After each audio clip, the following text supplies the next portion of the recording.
Hello and welcome back to the another episode of Daily News Quiz Analysis for IAS Prelims 2025. It is 28th Feb today, and in this video we are going to solve some important questions which are very much relevant for your preparation.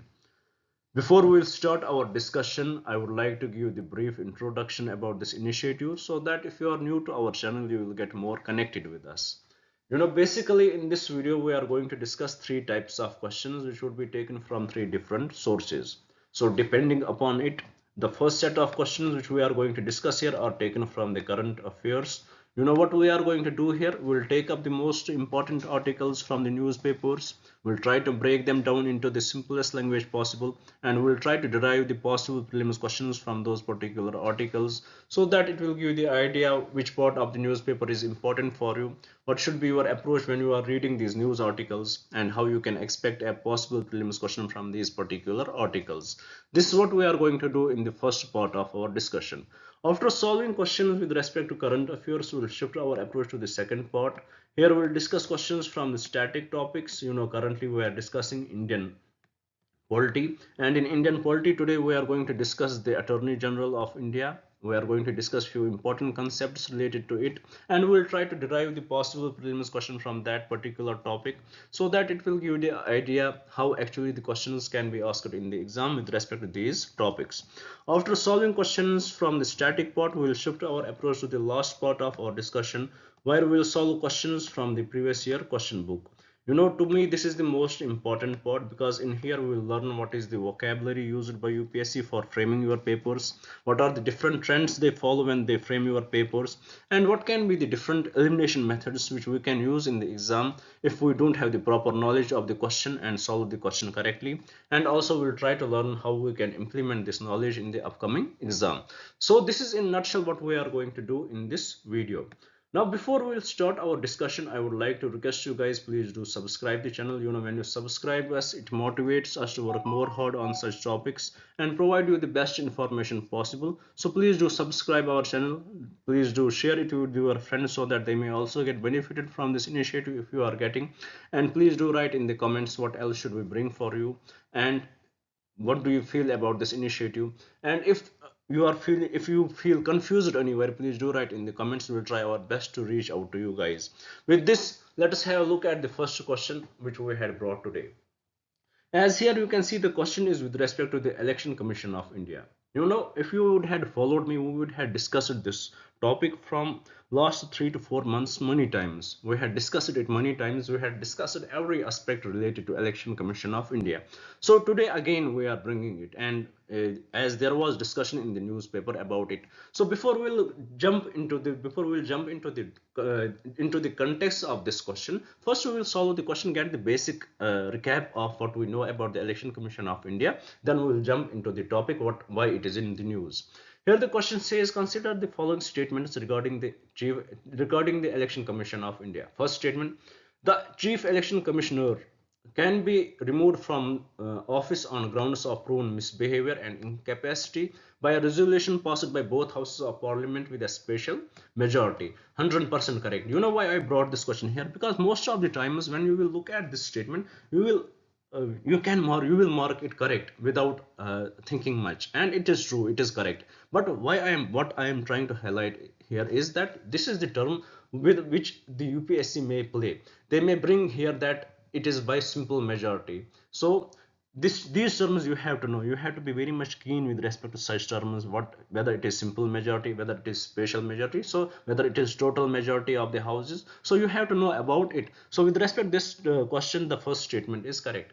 Second statement, it says the Election Commission of India has the power to delimit the constituencies for all elections in India, including those for the local bodies. Totally incorrect. For local bodies, it is State Election Commission. So second statement is incorrect. Third statement, the model code of conduct comes into force from the date the election schedule is announced and remains in operation until the election process is completed. 100% correct. Nothing wrong with the statement. Fourth statement, The Election Commission of India is responsible for the registration of the political parties but does not have the power to deregister a political party. Totally incorrect. Absurd statement. When it can register, it can also deregister. So fourth statement is incorrect. So with respect to this question, what are the correct statements? Correct statements are statement 1 and statement 2. So the only reason why I brought this question was to give you the highlight what we had learned from last few months about it, to recap you few important things about the Election Commission of India. Now let's come to our reason, let's come to the context why we had brought this question here. Basically about the Election Commission of India, you know what it is, that in India we are a democratic country and we believe in free and fair elections, and this free and fair election, it should not be only free and fair in the eyes of the government, but people should also believe that the elections are free and fair. So for that, the government, the country, the constitution, the judiciary, they can do everything possible which will make people believe definitely the elections are free and fair. Now let's come to our context why we are talking about such terms. Basically before 2023, the election commissioners and the chief election commissioner, they were recommended by the PM. They were recommended by the PM to the president, and president will appoint them. They were recommended by the PM to the president, and president would appoint them. There was no special panel which would constitute these members. There was no special panel which would decide which would select the members for the election commissioner and election commissioner and chief election commissioner. So definitely there it raised many questions that this election commission of India, it comes under the domain of, it is very much controlled by the government in power. So definitely it was always blamed on the election commission of India that it is kind of a puppet in the hands of the government of India, and it was seen that during elections it favors the government of India, it favors those parties who are governing the country, who are in the power. So with respect to that, the Supreme Court, the case went to the Supreme Court in 2023. Supreme Court decided that there should be a special panel for this, who will choose the members of the election commission, of India. And this panel was a three-member panel. It would be PM. He would be assisted by the leader of opposition in the parliament, in the legislative assembly, and then there would be Chief Justice of India. They will decide the members of the they would decide who to be the election commissioners, or chief election commissioner, or election commissioners. But when the Supreme Court gave this panel, the parliament did not like it, and they felt that the Supreme Court is interfering in the executive wing, and they brought up the law. And they decided that there would be different panel, and that panel which the Supreme Court brought, which the parliament brought, it would consist of PM, it would consist of leader of opposition, and it would consist of a cabinet minister appointed by whom? Appointed by PM. So definitely by bringing such law, there is definitely the majority is from the government itself. Majority is from the governing political party itself. So definitely there it certainly raises the questions of the free and fair elections. It certainly raises the question that whether these election commissioners would work freely, or they would be under the pressure from the government. So with this, the case has went to the Supreme Court again, and Supreme Court will decide it is whether it is in line with the constitution or not. The Supreme Court will decide it. Whether it impacts the federalism or not, the Supreme Court will decide it. And according to the author of this article, he believes that it is very likely that Supreme Court will struck it down, that it is very much against the lines of the federalism. It is very much against the lines of the basic principle of that these things should be very much, that the democracy, that the elections would be free, and it should be free and fair, and it is very likely that Supreme Court may struck this down. And we will see that what the Supreme Court will do. That is why we had brought this question. I hope you had understood the question itself and the context of the question. With this, let's move to the another slide and see what question we had brought on there. Here the question is with respect to these two terms as in the news. Let's see what does it say regarding the regions of Zaporizhzhia and Kherson. Consider the following statements. They were in the news. First statement: the regions are located in the eastern part of the country Ukraine. Basically, these are region in Ukraine, not the country, eastern part of the Ukraine. No, these are not in the eastern part. This Zaporizhzhia, it is in the southern part, and Kherson is the southeast part of the Ukraine. So first statement is incorrect. Second statement, Zaporizhia region is home to significant nuclear power plants. 100% correct. Nothing wrong with the statement. Third statement, the Kherson region is strategically important due to its access to major sea and a significant river. Correct. Fourth statement, the both regions have been subjected to unilateral annexation. 100% correct. And this annexation is done by whom? It is done by Russia. So why we are discussing this question? So first let's know the answer to this question. The answer is second statement, third and statement 4 are correct. And from the code given below, the correct code would be option B. Why we are discussing these these places in the news? Because Russia had annexed these places with Donbass region, with the Luhansk region also, Russia and Crimea. Russia has annexed major parts of these regions. And with respect to this, as we know right now, the geopolitical situation is very much different. How Trump's approach has been, it is something we can say it is pro-Russia. How Trump is ignoring the European countries, how Trump is ignoring the Ukraine, how Trump is trying to come to the peace deal with Russia and without bringing Ukraine into it. And at the same time, how Trump is trying to fix his mineral deal with the Ukraine, as Trump has always cited that 340 billion dollars, 340 something billion dollars were donated by we can say 340 billion dollar help was given by US to the Ukraine. So definitely Trump wants, as Trump being a businessman, he wants that his result should be in favor of US, and at the same time he is trying to deal with the Russia with peace. He is trying to make a peace deal with Russia, but at the same time he is trying to make this minerals deal with the Ukraine. And in this context, it is very much clear that Russia is not going to give them these territories back, and that's why it was in news. Russia had claimed that they are not going to cede any territory back to the Ukraine. And according to the author, what the world believes right now, the most primary concern is that this war should end, the bloodshed should end, and Ukraine should accept whatever is given to them because they don't have the bargaining power. Russia, USA is not in their favor, and European countries are nothing without US. So it is better for Ukraine to accept what is given to them, and they should not demand that we should exchange the territories. Whatever is in Russia's hand, they should keep it, and whatever is in Ukraine's hand, they should keep it. Be happy with that, and there should be no delay in the peace deal. That's what the article is basically about. And these regions, please do remember them. They are in Ukraine, and they are major parts of these regions are annexed by Russia. And please know there is it is very much this region, Zaporizhia region is home to a significant nuclear power facility, and it is these regions are major sources of rare earth minerals. So it becomes important for both Russia and US, as US is right now trying to have a mineral deal with Ukraine, and Russia in a separate argument has proposed that Russia and US can work together in getting these minerals, in extracting these minerals. So right now the geopolitical situation is very much different. So let us see what will happen with respect to that. But please do remember these terms. A question about them can be asked in the exam. So with this, let's move to the another slide and see what question we had brought. Here the question is with respect to the Public Accounts Committee.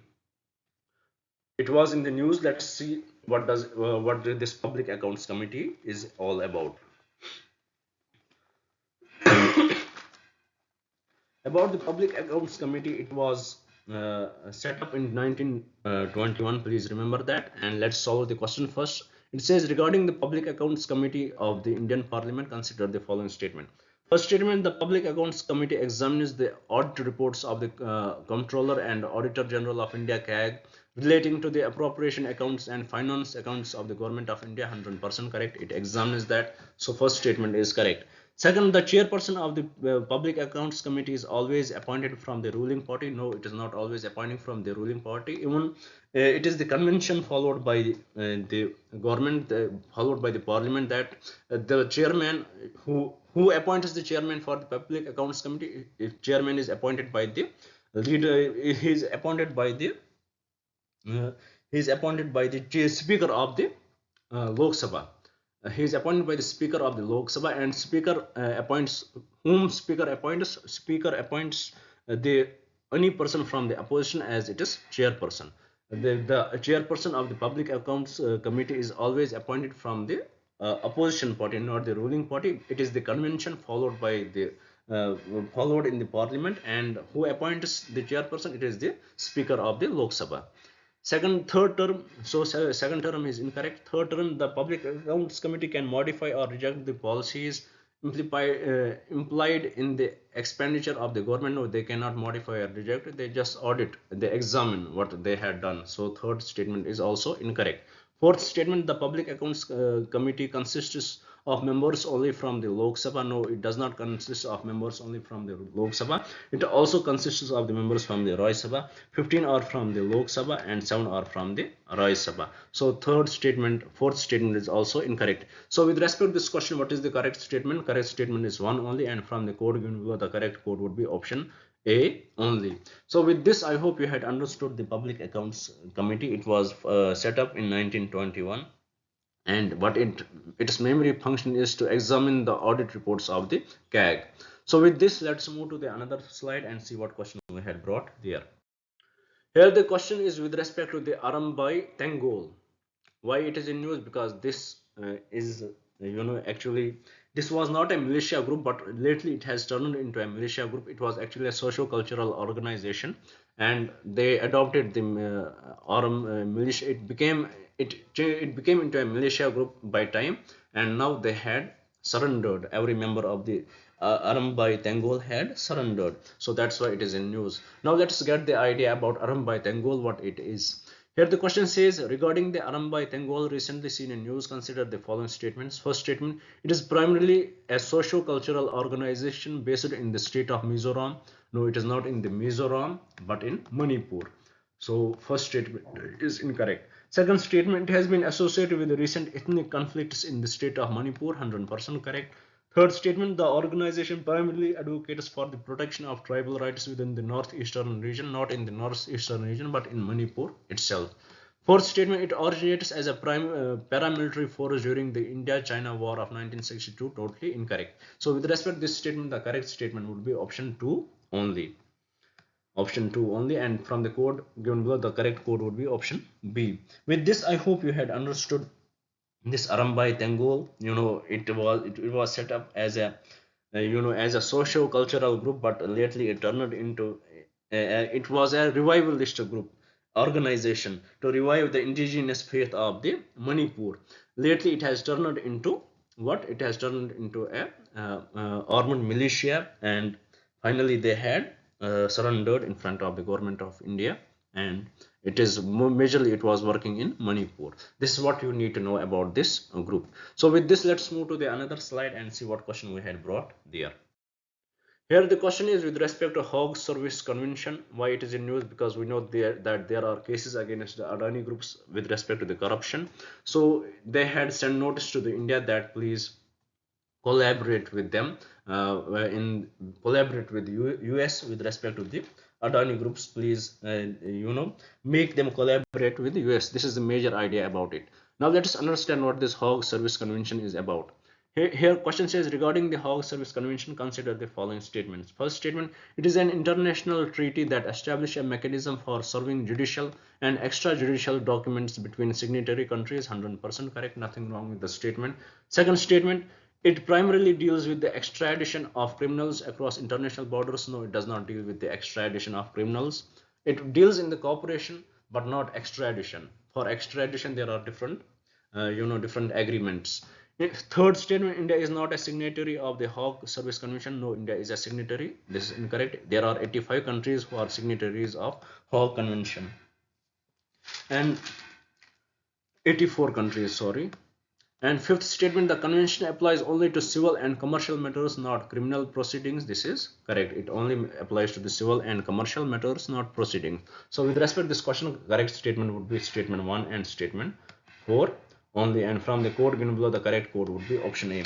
Why it is in news? Because of the members of the Adani group, there are legal charges against them for bribing Indian government officials with respect to taking certain projects, and with respect to that, it has sent notice to India India that please let them cooperate with the Adani group, let them cooperate with them. So this is the whole context of this, why it is in news. About the Hague Service Convention, it was worked out in 1965, and about it we know that there are 84 countries which are signatories to it. Both India and US are the signatories to this convention, and right now India and US are involved with respect to the Hague, with respect to the Adani group. So this is the whole whole idea behind this question. Now with this, let's move to the another slide and see what question we had brought there. Here the question is with respect to olive ridley turtle. So let's understand basic points with respect to olive ridley turtle, which can be asked in the exam. You know, first through this question, as here the question says, regarding the olive ridley turtle recently seen in news, consider the following statements. First statement: they are primarily found in the Arctic region. No, not in Arctic region, but they are found in the tropical hot waters, in the tropical hot waters of Indian Ocean and Pacific Ocean. So this statement is incorrect. Second statement: they are known for their unique mass nesting phenomena called aribada. 100% correct. You know, this term can be asked in the exam. Please remember that. Second statement is correct. Third statement: they are listed as a critically endangered under the IUCN list. No, they are not critically endangered but vulnerable. They are listed as vulnerable under the IUCN red list.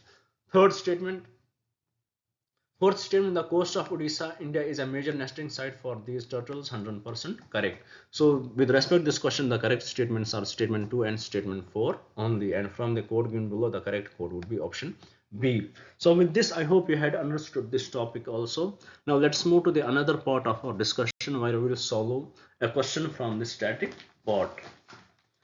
As you know, currently we had from today we are going to discuss the Attorney General of India. Today we will learn few important points with respect to Attorney General of India, which you should know.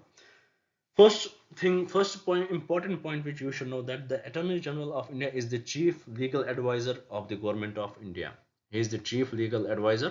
He is the chief legal advisor of the government of India. This thing, please remember that he is the highest law officer in the country. If the question that he is the highest law officer of the country, 100% he is the highest law officer of the country. Third appointment, he is appointed by the President of India. Third, he is appointed by the whom? By the President of India. And which article is related to that? It is Article 76 Clause 1. This is related to the appointment of the Attorney General of India. He is appointed by the President of India, and he works during the pleasure of the President. He holds office during the pleasure of the President. And how he receives his remunerations, or we can say salaries, it is decided by the President. So President will decide how his salaries will work on. So please remember these 4 points which I want to mention here today. First, he is the chief legal advisor of the government of India and is primarily lawyer in the Supreme Court of India or High Court. The Attorney General is the highest law officer of the country. He is appointed by the President of India under Article 76(1) of the Constitution and holds office during the pleasure of the President. He receives his such remunerations as the President may determine. Please remember these points. These are very much important for your prelims exam. Now let's solve the question by taking these points into the consideration. Here the question says, consider the following statements regarding the Attorney General of India. First statement: the Attorney General of India is the chief legal advisor of the government of India. 100% correct. Second statement: Attorney General can be a member of either house of the parliament. No, he can't be the member of the parliament, or he can't have any office of the prophet. So second statement is incorrect. Third statement: the Attorney General holds office during the pleasure of the President of India. 100% correct. Fourth statement: the Attorney General is prohibited from representing private clients in legal matters. Even though we did not discuss it, but it is incorrect because he is not prohibited. He is only prohibited to take cases against the government of India. He can represent private clients also. So fourth statement is incorrect. So with respect to this question, what are the correct statements? Correct statements are statement 1 and statement 3, and from the code given below, the correct code would be option A.